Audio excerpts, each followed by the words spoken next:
Entrega teu caminho ao Senhor, confia nele e o mais ele fará. Muito bom dia! Mais um dia que nós recebemos das mãos de Deus como um presente para a nossa vida. Não podemos negligenciar logo nesse primeiro momento aqui de nos voltarmos para Ele com palavras de gratidão, com palavras de reconhecimento por tudo que o Senhor tem feito por nós e pela nossa família.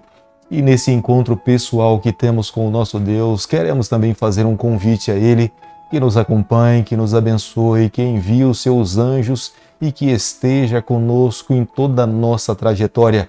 Viver uma vida sem ter a presença e a companhia de Deus é viver uma vida em vão. Não tem sentido a nossa história.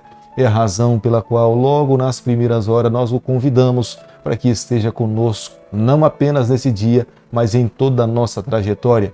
Quero deixar com você nessa manhã uma parte da palavra de Deus, do Salmo 103, o verso 20, onde o salmista Davi diz o seguinte: Bendizei ao Senhor todos os seus anjos, valorosos em poder, que executais as suas ordens em lhe obedecer às palavras. Salmo 103, o verso 20. Nessa manhã nós buscamos ao Senhor e temos a certeza que os seus ministros, os seus anjos serão enviados para estar na nossa companhia. São mensageiros do Senhor. E Ele vai com certeza enviar os seus anjos para nos amparar, nos proteger, nos conduzir. No final da tarde, voltaremos para casa na garantia, na certeza que o nosso Deus, que os seus anjos estiveram ao nosso lado e nós alcançamos a vitória. A cada manhã, nos primeiros horários da manhã, nós às 6 horas dedicamos para estudarmos um capítulo da Palavra de Deus. Sei que algumas pessoas o fazem no decorrer do dia, mas o momento da manhã, quando nós dedicamos a estudar a Palavra do Senhor, ela fica registrada na nossa mente, no nosso coração, e a nossa vida é afetada pela Palavra de Deus, e a razão pela qual entendo que quando buscamos, nós temos um dia muito mais abençoado na companhia do Senhor. Nesse momento, convido você a manter a Palavra de Deus aberta no livro de 2 Samuel, capítulo 2. Depois disto, consultou Davi ao Senhor, dizendo: Subirei a alguma cidade de Judá? Respondeu-lhe o Senhor: Sobe. Perguntou Davi: Para onde subirei? Respondeu o Senhor: Para Hebrom. Dá para nós percebermos logo no começo como é que Davi começou. Davi começou consultando ao Senhor. Davi queria agradar a Deus. Davi não queria fazer alguma coisa que pudesse desagradar a pessoa do seu Deus. É a razão pela qual a primeira atitude dele é consultar a Deus. É claro que vale a pena nessa manhã ressaltarmos um ponto. Nós não apenas podemos começar bem, mas nós temos também que terminar bem. É nos últimos momentos de uma corrida que o atleta precisa dar tudo de si, mas é necessário começar na companhia do Senhor e temos que terminar na companhia do Senhor. Um homem segundo o coração de Deus não está em paz se ele não souber que está agradando ao Senhor. Era o que de fato movia o coração de Davi. Ele sabia que os seus dias seriam desafiadores, mas uma coisa lhe acalentava o coração, lhe trazia paz, era saber que o seu Deus estava ao seu lado, que ele estava cumprindo fielmente o que Deus pedia para que ele pudesse fazer. Querido amigo, nessa manhã, logo agora no começo, eu e você nós precisamos parar para refletir na nossa trajetória. Existe paz no teu coração? Existe segurança nas suas decisões? Essa paz, essa segurança é resultado da companhia de Deus ao nosso lado? Se nós temos essa garantia, se nós temos essa certeza, nós precisamos manter, continuar vivendo nessa paz, porque a mesma provém do trono do Senhor. É bonito começarmos nessa manhã e sabermos que Davi consultou ao Senhor. Davi procura o sacerdote Abiatar e através do Urim e Tumim, que era a estola sacerdotal oficialmente permitida por Deus para que pudesse consultar a sua vontade, Davi busca saber o que Deus esperava da sua vida. E Deus fala para Davi que ele deveria ir para Hebrom. Era uma cidade histórica. Ali estavam os corpos de muitos patriarcas, homens e mulheres de Deus que foram sepultados ali. Hebrom foi conquistada por Calebe. Fazia parte do território da tribo de Judá. Na verdade, Deus estava enviando Davi para o seu próprio território. Davi estava voltando para viver no meio dos seus irmãos. Como é magnífico confiarmos na direção de Deus sobre a nossa vida.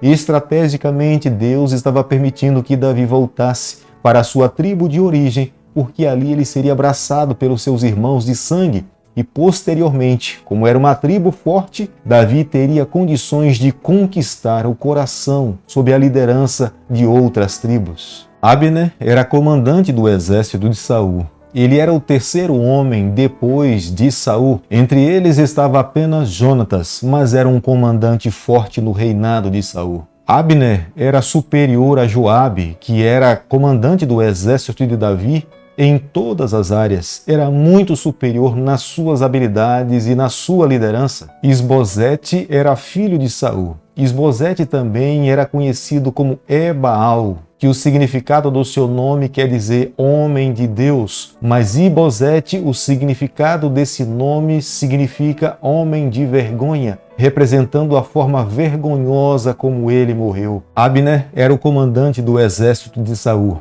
Embora Saul estivesse morto, mas Abner, em vida, ele usa toda a sua capacidade para nomear Isbosete, filho de Saul, como sendo o rei de Israel. Depois de 5 anos de lutas políticas, ele consegue introduzir no reino de Israel Isbosete como sendo o reino na cidade de Manaim. No futuro, quando Absalão se revolta contra o seu pai Davi e luta para tomar o trono do seu pai, é para a cidade de Manaim que Davi foge. Possivelmente, Davi estava fugindo para aquela cidade porque era uma cidade fortificada. Era a razão pela qual também Abner leva Isbosete para que pudesse reinar a partir dali. Davi sabia de uma coisa. Embora tivesse plena consciência que estava seguindo o que Deus estava pedindo para que ele pudesse fazer, e é a razão pela qual, primeiramente, ele consulta Deus para saber qual era a vontade de Deus para a sua vida. Mas Davi tinha plenas convicções que o futuro era desafiador.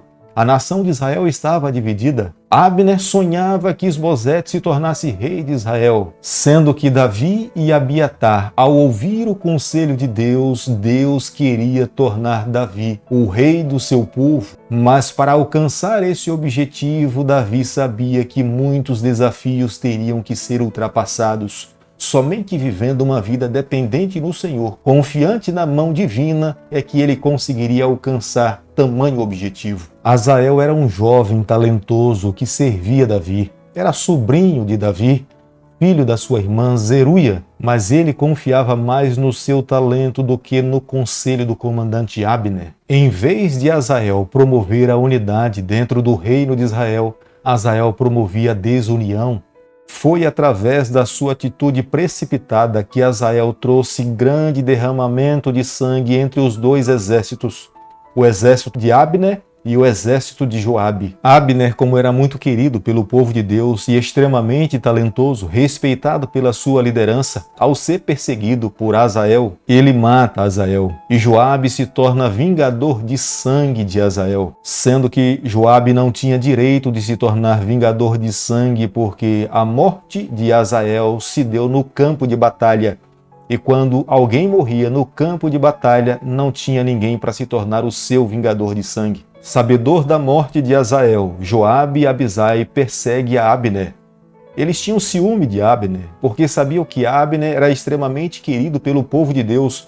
Futuramente, quando Davi se assentasse no trono, possivelmente no futuro Abner se tornaria comandante do exército das tribos de Judá e das tribos de Israel. Eis a razão pela qual Joabe e Abisai queriam matar a Abner. Querido amigo, nessa manhã, ao concluirmos o capítulo 2 do livro de 2 Samuel, eu e você, nós precisamos chegar às seguintes conclusões. Nas nossas mãos está o direito de escolha. Nós precisamos a cada dia fazermos as nossas decisões. Nós sempre teremos que decidir em seguir a Deus ou não, em seguir a Davi ou a Isbosete. Seguir e fazer a vontade de Deus é o que melhor nós podemos fazer na nossa trajetória.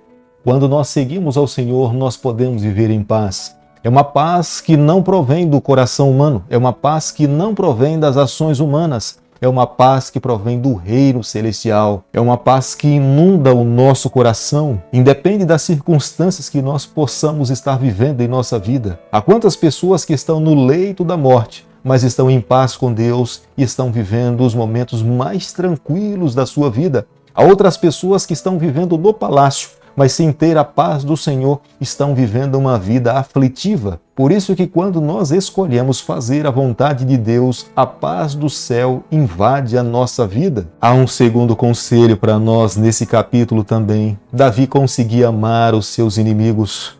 Hoje, eu e você, nós precisamos ter um coração segundo o coração de Deus. Nós precisamos amar aquelas pessoas que nos perseguem. Nós precisamos amar os familiares daqueles que um dia se foram, mas que estão com vida e que por alguma razão pode ainda ter nos seus corações algum ressentimento. Nós também somos chamados a amar essas pessoas. Da mesma forma como Davi amou a Isbosete, respeitou a Isbosete, nós precisamos também respeitar e amar aqueles pelos quais Cristo morreu. A vida de Davi nos exemplifica como Jesus Cristo viveu no Novo Testamento. Em Jesus nós encontramos um pleno modelo de como cada cristão deve viver. Nós não podemos, nos dias em que nós estamos vivendo, menosprezarmos o modelo divino para as nossas vidas. Queria deixar com você nessa manhã um terceiro conselho.